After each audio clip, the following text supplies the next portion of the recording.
السلام عليكم ورحمة الله وبركاته. وعشر كيني البعض وعفهمي دونا هرتا فرقي وده حيو فيسبوك أكاونت بس يعني فيسبوك مركا استعمالي سد وحاجرو دور أكاونت أجرتو مركا هاربعينا إذن فهنسيو فرقي وده حيو أكاونت داس هرتا وحاقو هوري أكاونت لهايو بيرسونال ومدك شخصية أو قفول بو استعمالي iyo business account ajira ama page wax loo yaqaan marka personalku waxa waaye xayisiin ka sameyn kartid cilada kale uu leeyahay waxa waaye limited friends ah helaysa su'aala 5 kun uu kooban yahay personalku waxa lagu tala galay qofka inuu asxaabtiisa iyo familkiisa oo yani kula macaamilo oo kula sheekaysto reachka ama su'aala wax markaas oo dhigta dadka uu gaarayo waa dad kooban sababtoo ah waxa arkaya saaxiibadaada meesha kugu jiro dadkaas caadi waxa loogu tala galay only personal use waa ina maxal dhaha aku update gareysid personal information kaaga yani daily activities kaaga waxyaabahaas ku share gareynaysaa sidoo kale posts appear on friends marka post soo dhigto kaliya waxa arki karo saaxiibadaada ama dadka oo friend kugu leh meesha ilaa kale uu leeyahay waxyaaba waxa kamid ah have to approve each friend yani qof walba oo ku soo darsada ina approve gareysid waa laakiin qofka page ka markuu like soo saaro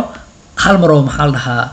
oo like dhaha then all update ka page ka oo arki doona marka wuxuu kale cilad u leeyahay personalka waxa way limited 5,000 qof oo ama saaxiiba ay yeelan kartaa laakiin halka page ka unlimited number oo yahay marka waxa kale oo jiro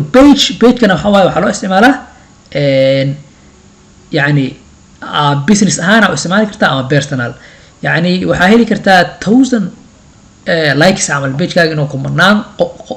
oo qofood ay soo like gareeyaan ay kula socdaan yani customer ku noqdaan laakiin halka inta 5,000 ay ku kooban tahay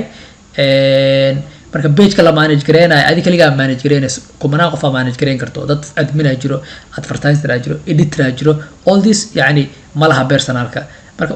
page kaaga waxa laga heli karaa search engines hadii google aad ka soo baartid automatic wax kaaga heli karaa postiyada la soo dhigana page ka imaadaan not admin ka imaadaan marka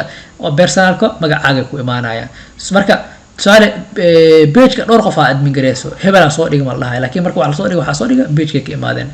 waxyaaba kale faa'iidooyinka uu leeyahay waxa kamid ah yani xayisiina ku kicin kartaa marka inaad fahamtid intaan aad ay muhiim u tahay personal iyo business account ka aan loo kala qaadaa يعني pages of Facebook. والسلام عليكم ورحمة الله وبركاته.